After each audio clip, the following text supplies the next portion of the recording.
नमस्कार दोस्तों, आप देख रहे हैं गोपालगंज इन्फो और मैं हूं आपके साथ खुशी चौधरी।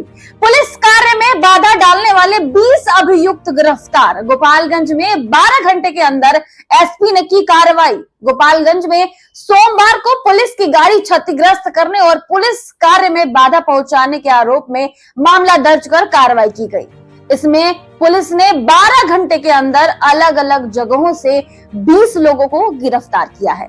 फिलहाल गिरफ्तार किए गए अभियुक्तों के खिलाफ पुलिस आगे की कार्रवाई में जुटी हुई है। पुलिस अधीक्षक स्वर प्रताप ने बताया कि सोमवार को श्रीपुर थाना अध्यक्ष पप्पू कुमार को सूचना मिली कि एक शराब तस्कर शराब के साथ थाना क्षेत्र में पहुंचा है। प्राप्त सूचना के आधार पर पुलिस ने त्वरित कार्रवाई करते हुए अवैध शराब की गाड़ी का पीछा किया और मीरगंज थाना क्षेत्र के एक डेरवा गांव पहुंची, जहां पर अवैध शराब लदे स्कॉर्पियो गाड़ी से एक्सीडेंट हो गया। उसी समय कुछ असामाजिक तत्वों ने गाड़ी और श्रीपुर थाना की गाड़ी को तोड़कर क्षतिग्रस्त कर दिया। इस संबंध में मीरगंज थाना में कांड दर्ज कर कार्रवाई की जा रही है। गिरफ्तार अभियुक्तों में एक डेरवा बाजार निवासी शंभू कुमार राम का बेटा श्री राम, स्वर्गीय धनु नंदन सिंह का बेटा चंद्रिका सिंह, तिलक सिंह का बेटा नागेंद्र सिंह, श्री राम सिंह का बेटा जनार्दन सिंह का बेटा गंगुली कुमार, वीरेंद्र माझी का बेटा राजू कुमार, लोभी राम का बेटा लक्ष्मण राम, छोटे लाल माझी का बेटा मिथिलेश कुमार, शंभू राम का बेटा मनु कुमार, लोभी राय का बेटा मनु कुमार, दीनानाथ राय का बेटा गुड्डू कुमार, लोभी राम का बेटा विशाल कुमार राम, शकल देव राय का बेटा बुलेट कुमार, विजयमल माझी का बेटा सुड्डू माझी, भगवानपुर निवासी श्री हरिहर माझी का बेटा राधा कृष्ण सिंह, राधा कृष्ण बेटा द्वरित कुमार, ज्ञान शाह का बेटा संदेश कुमार शाह, सिवान जिले के मुफस्सिल थाना क्षेत्र के बासेपाली निवासी धर्म राय का बेटा बिक्की कुमार, बढ़िया थाना क्षेत्र के तिरुरिया निवासी रामेश्वर माझी का बेटा बिट्टू, राम पासवान माझी का बेटा छोटे लाल माझी का नाम शामिल है। इसके अलावा बाकी आरोपियों की गिरफ्तारी के लिए छापेमारी की जा रही है। उप मुख्यमंत्री सम्राट चौधरी अयोध्या जाने के दौरान मंगलवार की शाम गोपालगंज पहुंचे। इस दौरान उन्होंने MLG राजीव कुमार के आवास पर वृक्षारोपण किया, साथ ही भाजपा कार्यकर्ताओं से मुलाकात की। भाजपा नेता ने उनका भव्य स्वागत किया। सम्राट चौधरी ने कहा कि आज अयोध्या जाने के क्रम में गोपालगंज आने का मौका मिला। भगवान प्रभु श्री राम की कृपा बिहार को मिल रहा है। 28 जनवरी को हमने प्रतिज्ञा किया था कि जब नीतीश कुमार जी ने इस्तीफा दिया था और इस्तीफा देने के बाद भारतीय जनता पार्टी के सपोर्ट से फिर से नीतीश कुमार मुख्यमंत्री बने और भगवान श्री राम के चरणों में जाकर अपने मुरेठा और समर्पित करने का काम करूंगा। उन्होंने कहा कि बिहार की जनता को भी धन्यवाद और बधाई देता हूं। इस कालखंड में लोकसभा के चुनाव हुए। लोकसभा चुनाव में हमारे पूरे बिहार के 75% सीट, 40 में से 30 सीट जीतने का काम किया।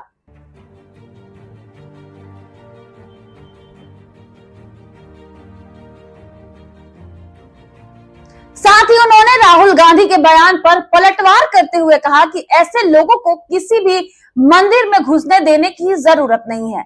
ऐसे लोगों को बहिष्कृत करना चाहिए। बिहार और पूरे देश में सनातन के लोगों से मैं आग्रह करूंगा कि राहुल गांधी जैसे लोग जिस तरह से हिंसा की बात करते हैं, सनातन ने ही तो सबको सहने का काम किया है। मुगल आए, उन्होंने सहने का काम किया। अंग्रेज आए, उन्होंने भी सहने का काम किया। सब हिंदू या सनातनी कभी भी हिंसक हो ही नहीं सकता। हमारे मंदिरों को तोड़ा गया, उस पर मस्जिद बनाए गए, तभी भी हिंदुस्तान के सनातन के लोगों ने बर्दाश्त करने का काम किया। इसीलिए मैं सभी सनातनियों से आग्रह करूंगा कि ऐसे लोगों को बहिष्कृत करें, इससे इनके किसी भी तरह के कार्यक्रम में ना जाए।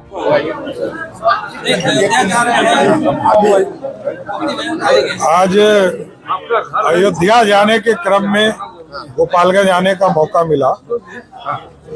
इंद्र भगवान का पूरी कृपा पूरे बिहार को मिल रहा है, लेकिन हमने 28 जनवरी 2024 को ही ऐलान कर दिया था, जब नीतीश कुमार जी ने इस्तीफा दिया और इस्तीफा के बाद भारतीय जनता पार्टी के सपोर्ट से नीतीश कुमार जी फिर से मुख्यमंत्री बने, उसी दिन हमने ऐलान किया था कि हम प्रभु श्री राम के चरणों में जाकर अपने इस मुरेठा को समर्पित करने का काम करें और बिहार विकसित हो, बिहार आगे बढ़े।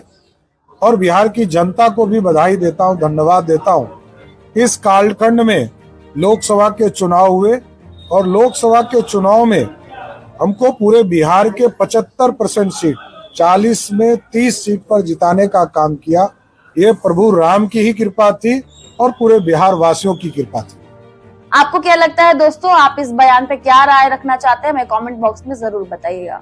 2 करोड़ के चरस के साथ बुजुर्ग पति पत्नी समेत 3 गिरफ्तार। गोपालगंज में मौके पर नए कानून के तहत तौलकर हुई जांच। गोपालगंज के कुचायकोट थाना क्षेत्र के कोनवा मोड़ के पास पुलिस ने गुप्त सूचना के आधार पर एक महिला समेत 3 चरस के तस्करों को गिरफ्तार किया है। गिरफ्तार किए गए तस्करों के पास से पुलिस ने करीब 4 किलो चरस बरामद कर जब्त कर लिया है। वहीं तस्करों से पूछताछ के बाद न्यायिक हिरासत में भेज दिया गया है। तस्करों की पहचान उत्तर प्रदेश के देवरिया जिले के इसूरी सराय गांव निवासी देवनाथ मोड़ गोड़ का बेटा राम तपस्या मोड़ और उनकी पत्नी चमेली देवी के अलावा जिले के कुचायकोट थाना क्षेत्र के रामपुर माधो गांव निवासी बबन यादव के बेटा हरिशंकर यादव के रूप में की गई है। पुलिस को गुप्त सूचना मिली थी कि कोनवा मोड़ के पास से कुछ तस्कर चरस की तस्करी करने वाले हैं।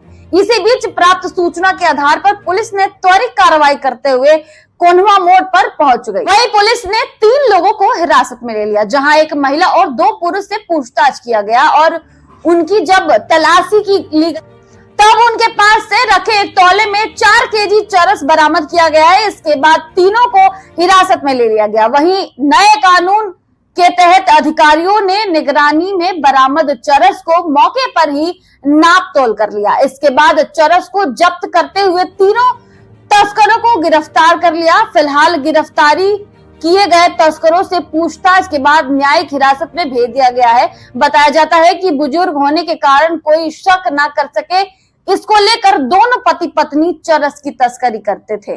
गोपालगंज में शहर के विभिन्न मार्ग में जल जमाव के कारण लोगों को आने जाने में समस्या होने लगी, जबकि किसानों के लिए यह बारिश वरदान साबित हो रही है। किसानों के चेहरे पर पड़ी चिंता की लकीर जहां दिखाई दे रही थी, वहीं अब किसानों के चेहरे पर मुस्कान दिखाई दे रही है। किसान खिलखिला उठे हैं। बीती रात से गोपालगंज में हो रही झमझमाती बारिश से किसानों के चेहरे पर रौनक और मुस्कान लौट आई है। पिछले कई दिनों से सूखे की मार झेल रहे किसानों के लिए यह बारिश मानो अमृत बनकर बरस रही है। खेतों में पानी भर जाने से किसानों के धान की रोपनी करने में आसानी हो रही है। उम्मीद है कि इस बारिश से अच्छी फसल होगी और किसानों को अच्छा मुनाफा होगा। वहीं शहर के विभिन्न मार्गों में जल जमाव से लोगों को परेशानियों का सामना करना पड़ रहा है। लोगों की परेशानी कई हद तक बढ़ गई है। कई इलाके में घुटने भर पानी जमा होने से लोगों को आने जाने में परेशानी हो रही है। नगर परिषद द्वारा जल जमाव से निपटने के लिए कोई ठोस कदम नहीं उठाए गए हैं, जिससे जल जमाव की समस्या झेलनी पड़ रही है। बारिश से किसानों को हुए फायदे, खेतों में पानी भर जाने से धान की रोपनी में आसानी हो रही है। धान की फसल के लिए जरूरी नमी मिल रही है। भूजल स्तर में वृद्धि होगी। शहर के विभिन्न मार्गों में जल जमाव के आने जाने में परेशानी हो रही है। कई मार्गों पर पानी चढ़ गया है, मच्छरों का प्रकोप बढ़ गया है। हथुआ थाना में पहली महिला थाना अध्यक्ष ज्वाइन की है, और क्या हथुआ के लोगों को संदेश देंगे?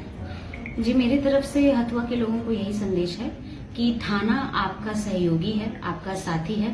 थाना को एज अ लास्ट रिजॉर्ट ना देखा जाए। आप लोगों को जो परेशानी हो सीधे थाना में आए और सीधा मुझसे मिलें। अगर मुझसे कोई नहीं मिलने दे रहा या मेरे नाम पर कोई मैनेज कर रहा है या कोई, तो उसकी सूचना भी मुझे दे, मुझे पर्सनली दे। मैं सबसे मिलूंगी। किसी भी तरह का भ्रष्टाचार को नहीं सहन किया जाएगा और किसी भी तरह का जोर जबरदस्ती या मारपीट या थाने के लोगों द्वारा धमकाना, डराना, ये भी बिल्कुल नहीं बर्दाश्त किया जाएगा। तो ये मैसेज मैं सब लोगों को देना चाहती हूँ कि थानाध्यक्ष के तौर पर हथुआ में सांप्रदायिक उन्माद जैसी कोई भी घटना ना हो और लोगों को जो समस्या है आकर मुझसे मिले, बताएं। इसमें कोई उनको कोई हिचक नहीं होनी चाहिए।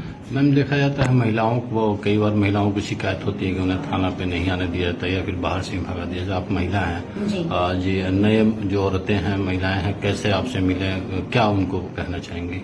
जब से मैंने योगदान दिया है महिलाएं काफी आई हैं, मेरे से मिलने आई हैं, और अब तक तो मुझे ऐसा नहीं लगा, लेकिन हो सकता है ऐसी घटनाएं होती होंगी उनके साथ। मैं सभी महिलाओं को बोलना चाहूंगी कि एज अ महिला थानाध्यक्ष मैं आपकी सहायता के लिए यहाँ पर हूँ। आप बेहिचक आकर मुझसे मिलें। कोई भी यहाँ पर थाना पे या बाहर में आपको अगर धमका रहा हो, SHO का नंबर है ऑफिशियल, उस पर आप कॉल करें, मैं डायरेक्ट उठाऊंगी, मैं बात करूंगी। कोई भी समस्या हो मुझसे मिलें, बिल्कुल भी कोई तरह के भय रखने या डरने की जरूरत नहीं। एक मैम और छोटी सी बात है कि कई बार देखा जाता है कि कई बाहरी दलाल सक्रिय रहते हैं, थाना पर बिचौलिया का काम करते हैं। इन लोगों को कैसे नकेल कसिएगा? जी, मुझे इन्फॉर्मेशन जहाँ जहाँ आ रही है मैं पर्सनली उस पर कार्रवाई कर रही हूँ। पहले भी मुझे इन्फॉर्मेशन आई है, थाना के लोग जितने मैनेज्ड हैं या मिले हुए हैं उनको भी मैंने सख्त हिदायत दी है, और यदि अगर ऐसा शिकायत आप आते रहेगी तो फिर मैं इनको रिपोर्ट करके चेंज करवाऊंगी। इसमें कहीं से कोई दो डाउट मत रखिएगा। और रही बात बाकी बाहर के लोगों की, तो उसकी सूचना मुझे दीजिए, सूचना मिलते ही मैं उस पर त्वरित कार्रवाई करूंगी। वीडियो में अंत तक बने रहने के लिए बहुत बहुत धन्यवाद। अगर आप हमारे ये वीडियो गोपालगंज से देख रहे हैं तो गोपालगंज वासियों को हमारे ये वीडियो शेयर करना ना भूलें। अगर आपको हमारी ये वीडियो अच्छी लगी हो तो चैनल को सब्सक्राइब करें, वीडियो को लाइक करें। धन्यवाद।